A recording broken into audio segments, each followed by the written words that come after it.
Et donc, on peut commencer, premier joueur à discuter du jeu. On peut partir sur David Lee, si tu veux bien. David Lee, 7 saisons sur la décennie, 14 points de moyenne et 29 minutes de moyenne par match, ce qui est quand même pas mal. 13 000 minutes sur l'ensemble de la décennie, donc on est sur le 129e total. C'est pas mal, mais c'est pas énorme quand même, hein, on va pas se mentir. 461 matchs. En termes de palmarès et de récompenses, le titre NBA 2015, évidemment, même si il n'aura pas eu forcément un rôle majeur, mais ça compte quand même. All-Star, mine de rien, une fois sur cette décennie. 2013, il avait aussi été sur la décennie d'avant, mais ça ne compte pas en 2010. Et cette année-là, 2013, il est aussi en All-NBA Third Team. Donc voilà. Au niveau des comparaisons, alors NBDraft.net, j'ai rien trouvé. Mais du côté de Draft Express, qui est censé être un peu plus sérieux, j'ai trouvé des trucs un peu loufoques. Hein. Autant j'aime bien leurs articles, autant les comparaisons, c'est pas non plus toujours au même niveau, on va dire. Le best case scénario pour eux, c'était Drew Gooden. Voilà, à l'époque. Et le worst case scénario pour eux, j'ai pas compris, j'aimerais bien ton avis, c'est Chris Anderson. C'est un peu bizarre, non? Ouais, après, c'est pas délirant non plus, je trouve, quoi, mais même si il aurait fallu que ça soit vraiment un super mauvais scénario pour que David Lee soit à ce niveau-là, mais...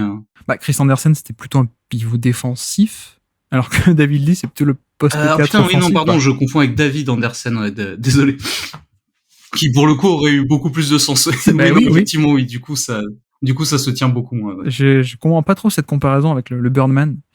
Bon, bref. Au niveau des surnoms, alors je n'ai pas trouvé sur Basketball Référence pour le coup, mais j'ai trouvé un surnom quand même de Bleacher Report. C'était le WCW. Est-ce que tu sais à quoi ça correspond? C'est une bonne question, j'en ai aucune idée. C'est Shaquille O'Neal qui l'avait appelé le White Chris Webber. Bon, je sais pas si c'est un compliment ou pas. Il me semble que Chris Webber est un peu au-dessus. Mais bref, rapidement, avant de discuter de son cas, je refais son parcours très rapidement, tu m'interromps quand tu veux. Donc, au début de notre décennie, il a déjà 27 ans, mine de rien. Il sort d'une saison All-Star à New York. Et donc, l'été 2010, là où nous, ça commence, il signe à Golden State en sign and trade pour venir donc aux Warriors, puisque les Knicks ont voulu faire de la place pour un Amari Stoudemire, évidemment. Et donc, 2011, première saison, il est à 36 minutes par match, titulaire, un peu star quand même de cette équipe des Warriors qui était très nulle à l'époque, 16 points de moyenne et quelques, pas de playoff bien entendu. 2012, il fait 37 minutes par match et plus de 20 points de moyenne. C'est notamment l'année où Curry est blessé, pas de playoff non plus. 2013, il est All-Star, et c'est cette année-là que Golden State avec Curry commence à être très bon et d'ailleurs fera les playoffs. Hein. Il est All-Star avec plus de 37 minutes par match, 18 points. Et voilà, grosse saison. Et d'ailleurs, c'était même surprenant que ce soit lui le seul All-Star de Golden State, parce qu'à ce moment-là, je me rappelle, c'est genre quelques heures avant l'annonce des remplaçants du All-Star Game, où t'as une intervieweuse qui vient à la fin du match des Warriors, du coup, demander à David Lee et Stephen Curry s'ils ont hâte au All-Star Weekend, etc. Et en fait, le lendemain, on apprend qu'il y aura que David Lee et que Stephen Curry n'y sera pas. Oui, et autant, Curry avait fait un peu débat qu'il n'y soit pas. Autant, je sais pas toi, mais les souvenirs, c'est que 2013 All-Star David Lee, c'était normal, quoi, dans le contexte de l'époque, quoi. C'est pas du tout scandaleux. Malheureusement, playoff, ça passe Denver au premier tour et ça tombe contre San Antonio. Mais le problème, c'est qu'il est blessé. Notamment, il se blesse au match 1. Et ensuite, il joue quasiment pas du reste des playoffs où il fait quelques rentrées. Mais vraiment, voilà, il fait presque pas les playoffs du tout cette année-là. Donc, c'est un peu dommage. 2014, dernière année avec Mark Jackson, 33 minutes par match encore, donc encore titulaire jusqu'ici, 18 points de moyenne, etc. En playoff, c'est éliminé en 7 matchs au premier tour contre les Clippers.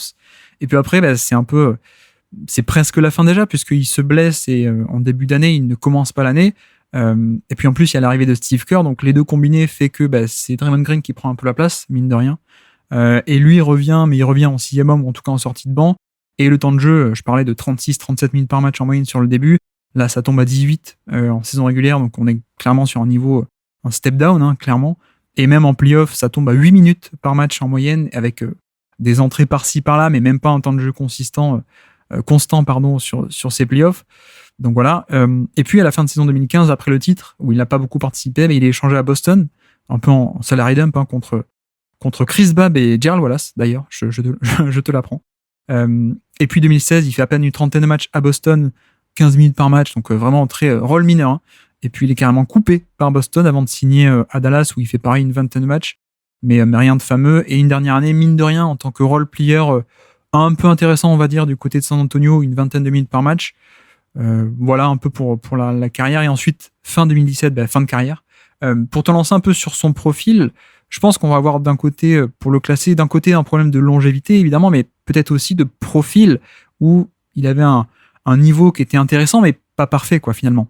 Bah, disons que c'est un profil qui est devenu, aujourd'hui en tout cas, assez obsolète, mais qui était finalement assez utile au moment où il aura fait sa carrière, quoi. Dans le Ouais, sens où David Lee, c'est un intérieur très orienté rebond, ce qui, bah, maintenant ne fonctionne plus du tout, hein. Un intérieur, il doit plutôt être orienté défense, en tout cas de ce côté-là du terrain, et un attaquant qui fait son beurre sur son shoot dans le mi-distance, quoi. Ce qui du coup pour un intérieur au milieu des années 2000 ou au début des années 2010 est très bien, et qui maintenant le serait beaucoup moins. Et c'est vrai que tout le jeu de David Lee, il est basé là-dessus, sur le rebond et sur le shoot mi-distance, quoi. Donc, c'est un joueur qui a vraiment beaucoup, beaucoup pesé dans son époque, en tout cas par rapport à ce que son jeu lui permettait de faire, mais qui, bah, au final, au milieu des années 2010, outre sa blessure à la hanche qui va vraiment précipiter la fin de sa carrière, est déjà presque un joueur dont le profil ne colle plus au basket tel qu'il doit être pratiqué. ouais. Et je suis assez d'accord et là où on voit aussi que c'est un marqueur d'époque et en tout cas que il a grandi dans une autre NBA, on peut dire, c'est que finalement, il apportait une forme de spacing, je trouve. C'est pas quelqu'un qui faisait que du poste bas proche du panier, quoi. Il avait une certaine forme de jeu aéré parce qu'il pouvait être loin du panier, il pouvait porter la balle, être un passeur poste haut, etc.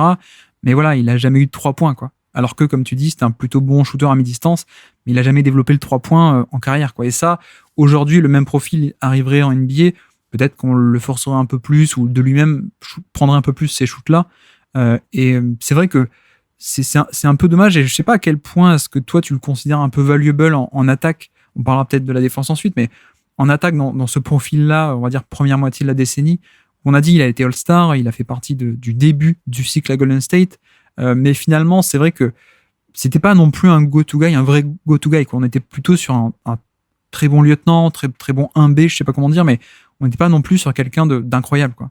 Bah, c'est ça, quoi. En tant que vraiment première option ou franchise player de ces équipes, bah, c'est justement ces moments-là où ces équipes ont salement plafonné, quoi. Que ça soit les Knicks, même à l'époque où il était vraiment bon.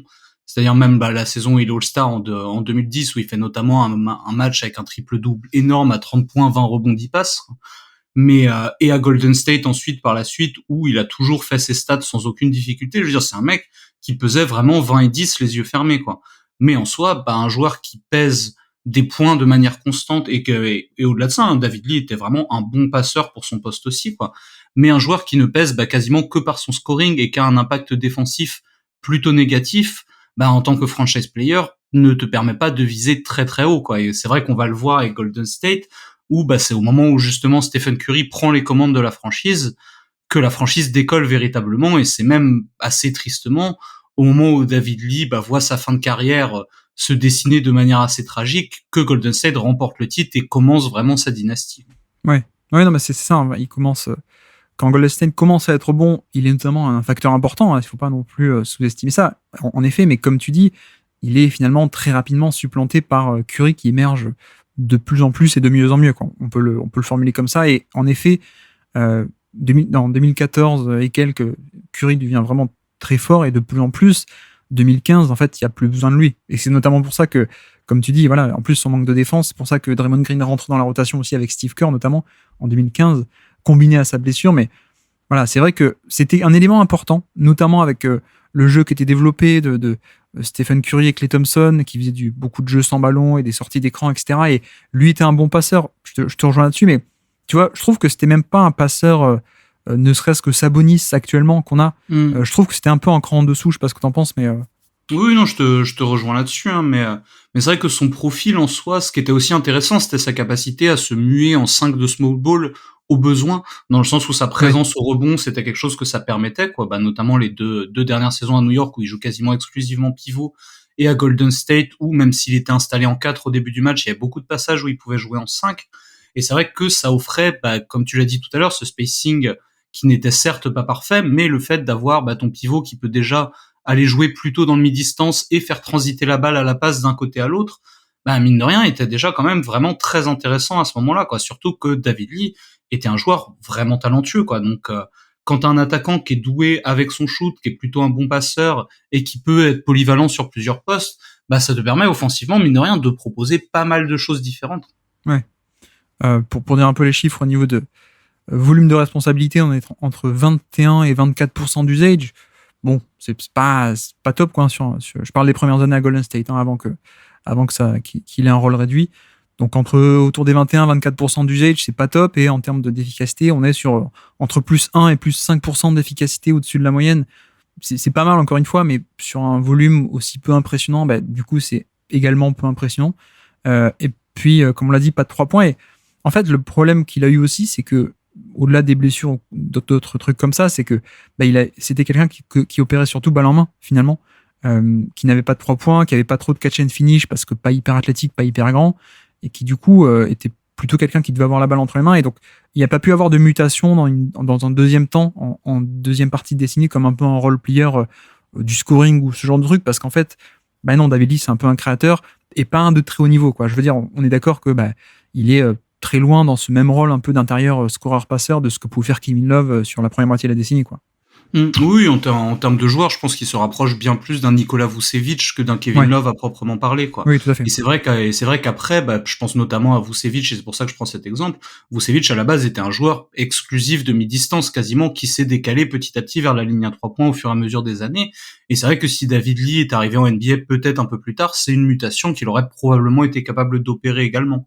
Mais c'est vrai qu'à l'époque où il a joué, en tout cas, ce qu'il proposait offensivement et techniquement parlant était pour un intérieur, mine de rien, une palette technique assez léchée et assez rare, quoi. Donc David Lee a vraiment un profil singulier au sein même de son époque, alors que c'est un joueur qui est plutôt le produit de son époque, justement. Mais je pense qu'aujourd'hui, je l'ai cité tout à l'heure, mais c'est un peu la version de l'époque de Sabonis, quoi, un peu. Mais avec, comme je dis, un peu moins de passing et je sais pas. Et en même temps, voilà, Sabonis non plus, hein, en tant que franchise player, ça bouge pas non plus beaucoup le curseur collectif, quoi. S'il est seul leader de ton attaque.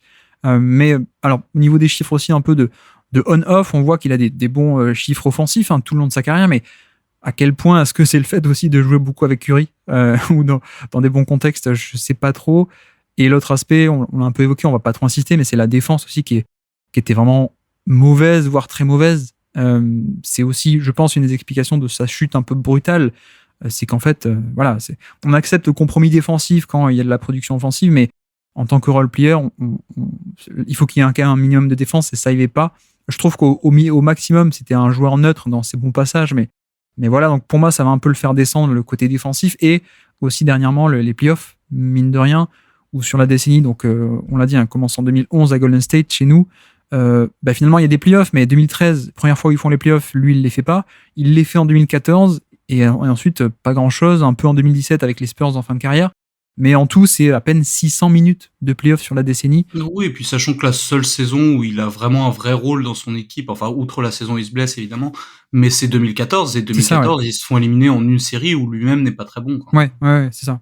Donc on est sur un minutage, pour te dire, c'est le 201e plus gros minutage de la décennie. Donc vraiment, pour moi, ça va être un gros moins, malheureusement, puisqu'on est sur le même total que des Steve Blake, des O.J. Mayo ou des Tyler Andrew.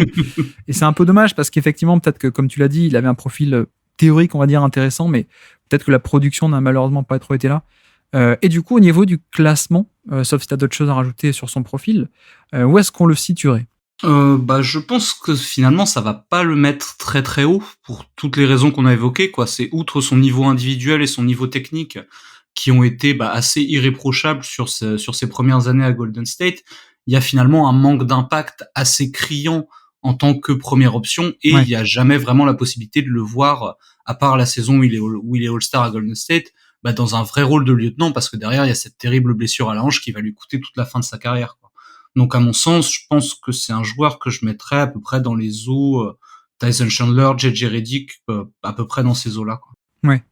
Je l'avais un peu là aussi. Je l'avais même mis derrière Ty Lawson, qui a quand même 3-4 saisons en tant qu'initiateur offensif de bonnes équipes. Alors peut-être pas le leader, mais quand même. J'ai l'impression que David Lee, on a moins, ou en tout cas on a des trucs dans des plus mauvaises équipes. Je l'aurais mis un peu plus haut que Ty Lawson, quand même. Tu l'aurais mis entre Lawson et Redick, du coup, par exemple? Ouais, peut-être même au-dessus de Redick. Au-dessus de Redick